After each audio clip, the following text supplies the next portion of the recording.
요즘 TV에 나오는 뉴스들을 보면 대부분 어떤 사고 현장이나 정치 문제가 굉장히 많이 있죠. 그런데 그 중에서도 끊이지 않고 나오는 뉴스는 바로 전쟁에 관한 것입니다.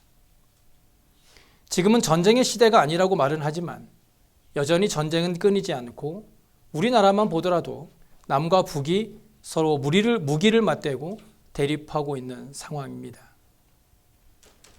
사실 세계 인류는 전쟁의 역사라고 해도 과언이 아닙니다. 나라와 나라 사이에, 민족과 민족 사이에, 혹은 종교 집단들 사이에 전쟁이 일어나 인간의 역사를 끊임없이 피로 물들여 왔습니다. 전쟁은 많은 사람들의 생명을 빼앗아갔고 재산과 사회의 질서를 파괴했습니다. 전쟁에서 남은 것은 결국 사람들에게 씻을 수 없는 상처와 고통과 전쟁에 대한 공포심만 남겨놓았습니다. 그런데도 사람들은 여전히 이 전쟁에서 이기기 위해 새로운 무기를 만들고 하루가 멀다 하고 그 파괴력을 키워 나아가고 있습니다. 그러다 보니 현재는 단 한 번의 전쟁으로 지구 전체가 파멸에 이를 정도로 이 신무기의 파괴력은 상상을 초월할 정도가 되었습니다. 그런데 전쟁은 비단 무기를 사용하는 전쟁만 있는 것이 아니죠. 우리가 살아가는 삶의 주변에도 전쟁은 끊이지 않고 있습니다. 우리는 치열한 삶의 전쟁터에서 나를 지키고 가정을 지키고 사회를 지키기 위해서 매일을 싸워나가고 있습니다. 어쩌면 손에 무기만 안 들었다 뿐이지 심지어 가족들끼리도 말과 행동으로 매일 전쟁을 치르며 살아가고 있다고 할 수 있습니다. 우리는 사랑하는 사람과도 전쟁을 치르죠. 가까운 사람들 사이에서도 경쟁심이나 시기, 분노, 질투 등을 느끼며 살아가고 있는데 그런 전쟁통 속에서 오늘 본문에서 말씀하고 있는 예수님의 교훈은 우리에게 큰 도전을 주고 있습니다. 예수님께서 이 땅에서 활동하시던 시대에도 사실 평화로운 시대는 아니었습니다. 이스라엘이라는 나라는 예로부터 주변의 강대국들에게 괴로움을 굉장히 많이 당했었고 그로 인해 전쟁이 끊이지 않는 나라가 바로 이스라엘이었습니다. 정복자들의 입장에서 본다면 로마의 병력이나 로마의 칼과 창을 통해서 지중해 전역에 평화가 찾아왔다라고 말할 수 있을 겁니다. 하지만 정복을 당한 사람들의 입장에서 본다면 결코 평화로운 시대라고는 할 수 없겠죠. 왜냐하면 그들은 정복자들에게 많은 세금을 바쳐야 했기 때문이죠. 뿐만 아니라 군인을 앞세운 로마인들의 통치에 인권을 유린당할 수밖에 없던 형편이었습니다. 그러다 보니 감히 로마에 맞설 나라는 어느 나라도 없었습니다. 정복자의 입장에서 보면 평화가 찾아온 것은 분명하지만 정복을 당한 사람들의 입장에서는 평화가 아닌 억압이 되고 말았던 것이죠. 유대인의 입장에서 보더라도 예수님 당시의 시대는 평화로운 시대가 아니었습니다. 하나님이 선택하신 백성들 위해 우상을 섬기는 로마인들이 군림하고 있다는 것 자체부터가 유대인들에게는 고통스러운 일이었습니다. 그래서 유대인들은 기회만 생기면 무기를 들고 지배자들의 항거를 했죠. 베드로도 항상 몸에 칼을 지니고 있었던 것과 같은 것입니다. 예수님은 바로 그런 사람들에게 화평하게 하는 자가 복이 있다라고 말씀하신 것입니다. 무기를 만드는 사람들은 더 강한 무기와 강력한 군대가 평화를 유지하는 최선의 수단이라고 생각하지만 예수님은 화평하게 하는 사람들의 관심과 노력이 평화를 유지하는 가장 좋은 수단이라고 말씀하신 것입니다. 세상의 논리는 항상 강자의 논리가 사회를 지배하죠. 더 강한 사람, 더 힘센 사람, 더 똑똑하고 더 많이 가진 사람이 좋은 것을 가지고 큰 소리를 칩니다. 그래서 세상은 평화가 아니라 경쟁과 대립, 싸움, 그리고 전쟁이 끊이지 않는 거예요. 그래서 세상의 논리로는 잘 사는 나라가 복받은 나라죠. 강한 군대와 좋은 무기 앞에서 세상은 고개를 숙입니다. 그래서 모두가 더 강한 사람을 칭찬하고 부러워합니다. 때문에 더 강해지기 위해 노력하죠. 다른 나라보다 더 잘 살아야 하는 것이 모든 국민의 열망이고 국가의 목표가 되었습니다. 예수님 당시에도 모든 사람이 이런 논리에 따라 살고 있었죠. 언뜻 보면 사람들은 평화롭게 살기보다는 경쟁과 싸움에서 이기기를 좋아하는 것 같습니다. 세상을 살아가는 지혜도 평화를 강조하기보다는 다른 사람들보다 더 잘 사는 길, 더 행복해지는 길, 더 유능하고 유명하게 되는 길을 선택합니다. 그리고 가르치죠. 어쩌면 세상은 예수님의 말씀과는 전혀 다른 길로 가고 있는 것 같습니다. 우리는 최고가 되라고 가르치고 또 그렇게 배웠습니다. 1등만 기억하는 세상이라는 말도 나왔죠. 다른 사람들을 누르고서라도 최고가 될 수 있는 길을 찾는 것이 세상입니다. 그러다 보니 세상은 모두 경쟁자로 보입니다. 내가 꺾어야 할 적수로 보이는 겁니다. 이런 인간의 이기심이나 성취욕이 끝없는 다툼과 전쟁을 계속해서 만들어내고 있는 거예요. 심지어 교회에도 이런 논리를 적용하고 있죠. 최고가 되어야 한다. 최고의 교회를 만들자. 최고의 전도 왕이 되자. 이렇게 하나님의 교회를 세워가는 데에도 세상의 원리를 도입하고 있는 겁니다. 우리가 서로 욕심을 갖지 않고 서로 좋은 결과만을 위해서 노력할 수는 없는 것일까요? 경쟁심을 갖기는 하되 사심 없이 정말 공명정대하게 노력하고 시합하여 잘한 사람을 인정해주고 못한 사람을 격려하는 그런 세상은 불가능한 것일까요? 이런 세상을 향해 예수님이 말씀하시고 제시하신 방법은 화평하게 하는 자가 복이 있다는 것입니다. 사람들이 즐겨 가는 길, 비교와 경쟁과 승리가 아닌 서로를 용납하고 함께 공존하는 그렇게 평화를 만들어내는 사람들이 복이 있다는 것이에요.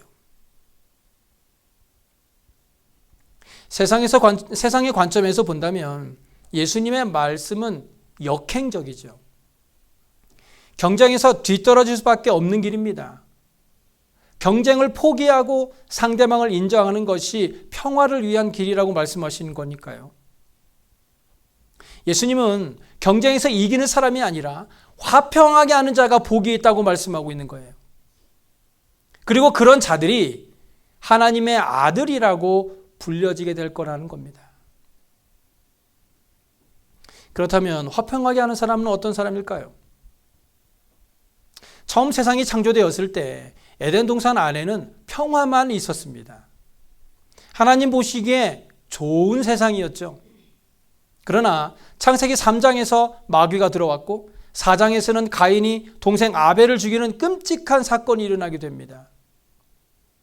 마귀로부터 죄가 들어온 그때부터 이 세상은 평화가 깨어지고 살인, 싸움, 질병, 시기, 질투가 나타나게 된 거예요. 로마서 1장 28절을 보시면 또한 그들이 마음에 하나님 두기를 싫어하며 하나님께서 그들을 그 상실한 마음대로 내버려 두사 합당하지 못한 일을 하게 하셨다고 합니다. 그러면서 29절에 죄에 대해서 쭉 나열을 하고 있죠. 즉 우리에게서 죄된 모습이 나오게 된 이유는 우리 마음에 하나님 두기를 싫어하기 때문입니다. 다시 말씀드려서 우리 안에 하나님을 온전히 모시고 살아갈 때 화평하는 사람으로 살 수 있다는 거예요. 또 창세기 13장 8절에서 9절을 보시면 아브라함과 조카 롯이 헤어지는 장면이 나오는데요. 여기서 아브라함은 조카 롯과 다투기보다는 헤어지기를 선택하였고 양보하여 롯에게 먼저 땅을 택하고 떠나라고 양보합니다. 경쟁에서의 승리가 성공의 비결이 되는 이 세상에서 양보한다는 것은 바보같이 여겨질 수 있습니다. 그러나 그냥 양보하는 것이 아니라 나의 하나님이 나를 아시기 때문에 믿음으로 하나님의 뜻을 따라 양보하는 것입니다. 나의 양보가 당장에는 바보 같아 보일지 모르지만 그 안에 하나님의 뜻이 담겨져 있고 화평하고자 하는 마음이 담겨져 있다면 그 마음을 하나님께서는 반드시 축복하시고야 만다는 것입니다. 그리고 화해를 말리는 사람이 있는가 하면 싸움을 붙이는 사람이 있죠. 다윗이 사울 왕을 피하여 도망하던 때입니다. 다윗은 이 나발이라는 사람의 양떼는 직접 돌보지는 않았지만 그 종들을 선대해서 도왔습니다. 그런데 그 당시에 다윗이 거느린 사람이 약 600여 명이어서 의식주 문제를 해결해야만 했습니다. 그래서 다윗은 나발에게 도움을 요청하였지만 나발은 이 다윗을 무시하고 모욕하여 거절하였습니다. 이 소식을 들은 다윗이 분노가 일어나 칼을 차고 나발을 치러 달려갑니다. 그때 이 나발의 하인 하나가 이 사태를 파악을 하고 나서 급히 그 나발의 아내 아비가일에게 달려갑니다. 이 아비가일은 그 소식을 접하자 떡과 포도주 등을 가지고 나서 다윗을 만나러 나갑니다. 그리고 다윗을 만나자 다윗 앞에 엎드려 절하기를 당신은 왕으로 기름 부음을 받은 사람으로 이런 짓을 하면 앞으로 왕이 될 때 흠이 있게 되지 않겠느냐 하면서 하나님이 당신을 세우셨으니 당신의 생명은 보호심을 받고 원수들의 생명은 망하게 될 것이다 라고 말합니다. 그래서 사무엘상 25장 32절과 33절에 다윗이 이런 대답을 해요.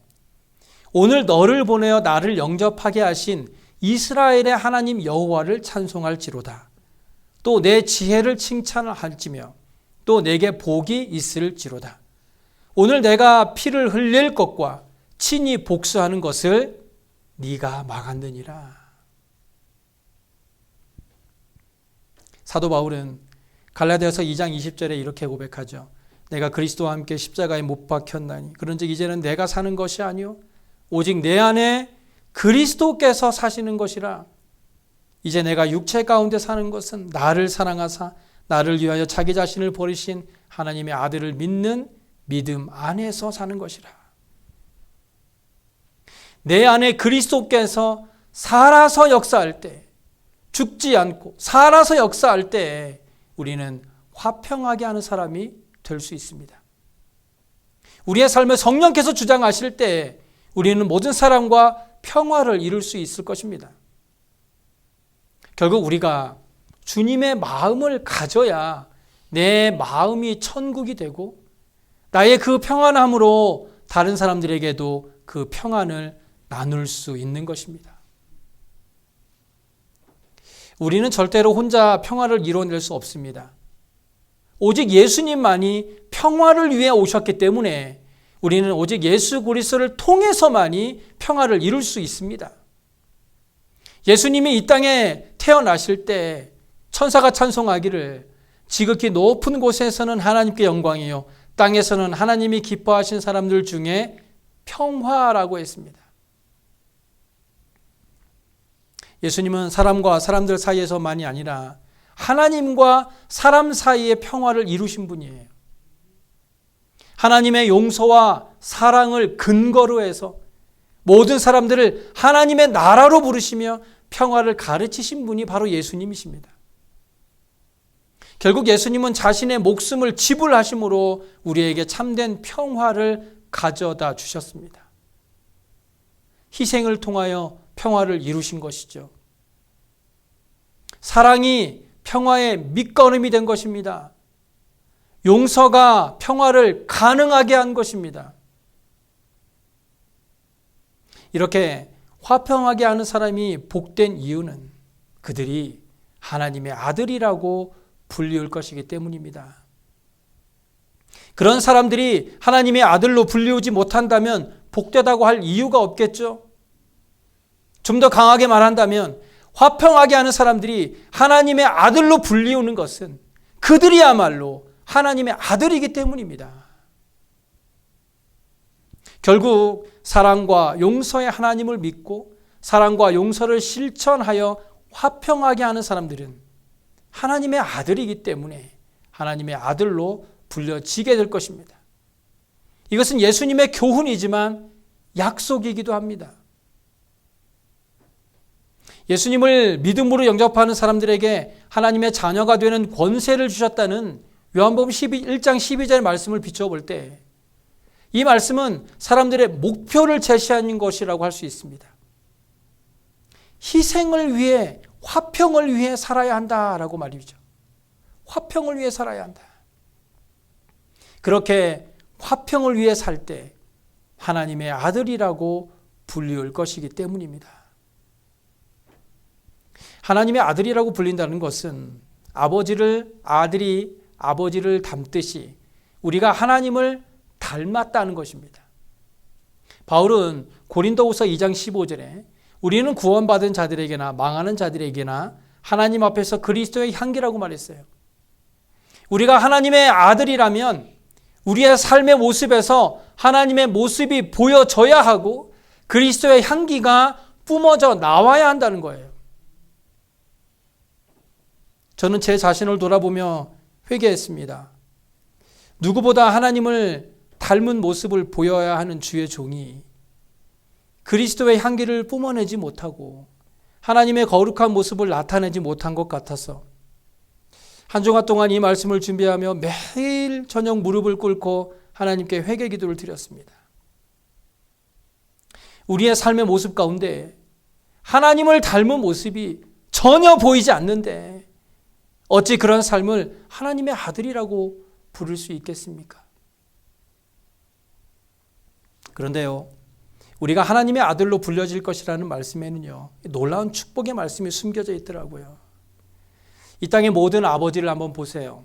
거의 모든 아버지들은 자신의 자녀를 책임집니다. 그 자녀가 성장하기까지, 성장해서 어른이 되어도 아버지는 늘 자녀를 걱정하며 끝까지 책임을 집니다.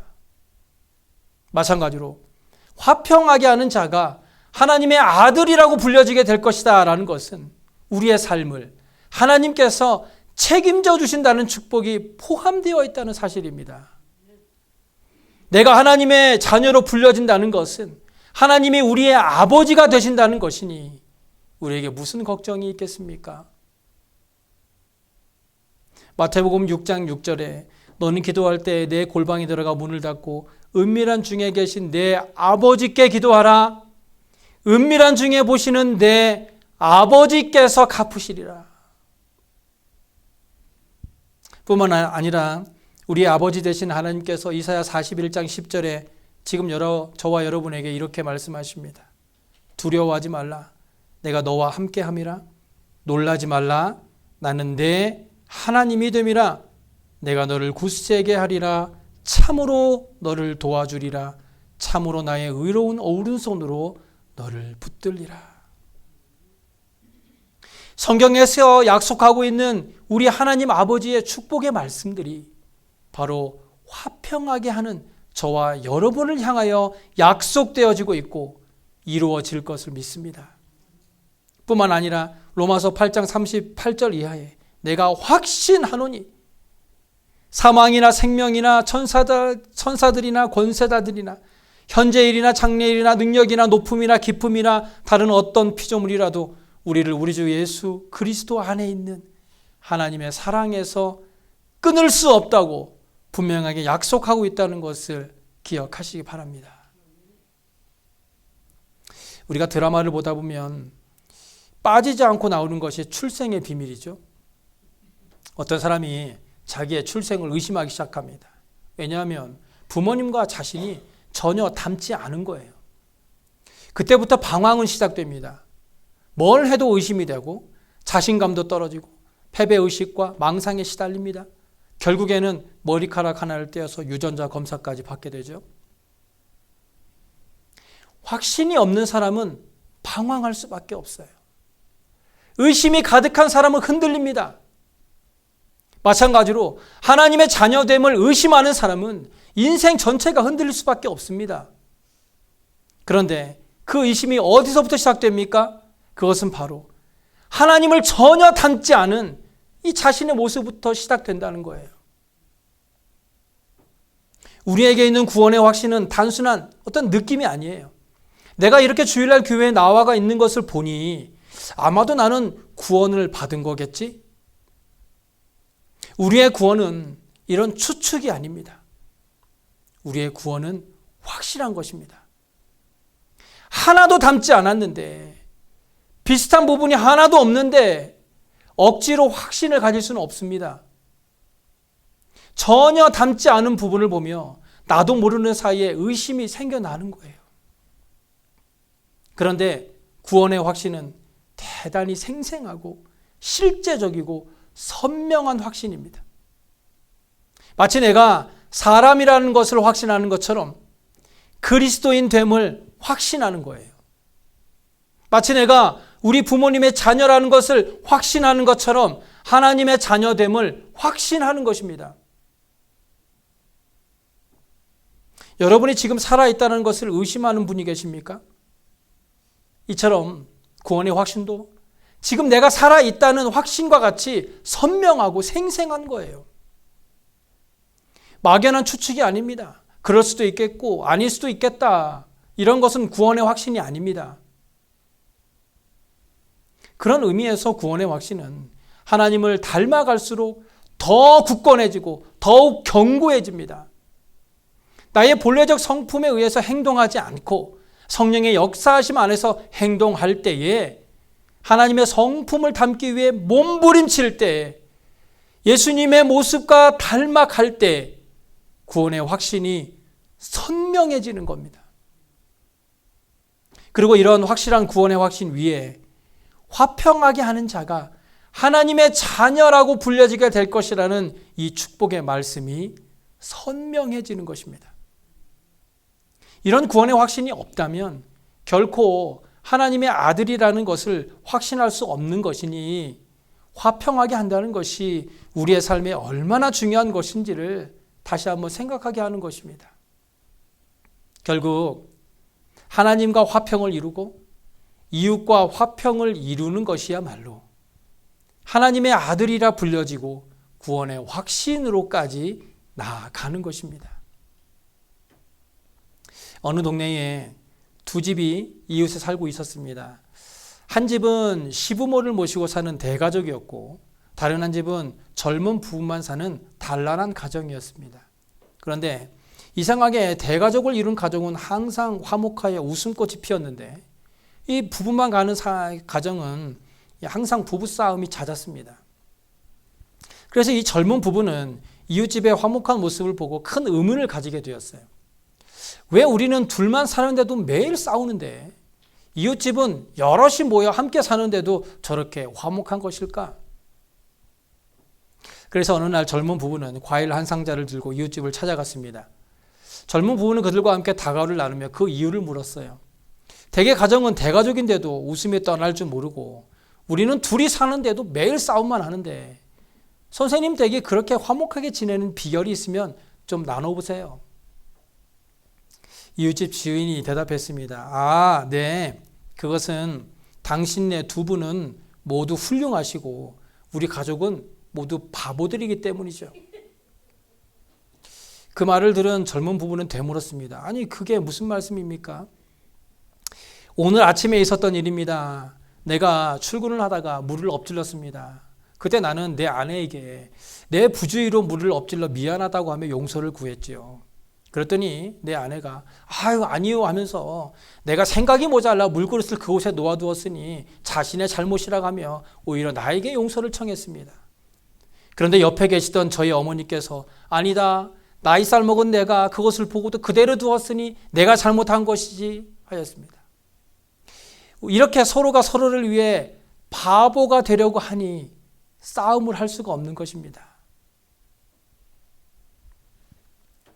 하나님 앞에 우리 모두가 바보가 되었으면 좋겠습니다.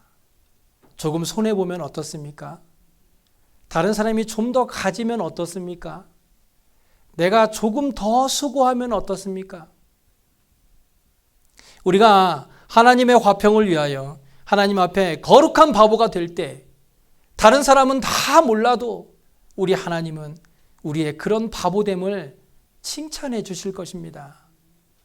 경쟁하고 싸우고 이기는 사람이 아니라 평화를 위해 노력하고 화평하게 하는 일에 내가 손해를 볼 때 하나님을 똑 닮은 하나님의 자녀로서 우리의 삶을 책임져 주시는 우리의 진정한 아버지 되시는 하나님의 사랑을 온전히 누리며 살아가는 저와 여러분의 삶이 되시길 간절히 소원합니다.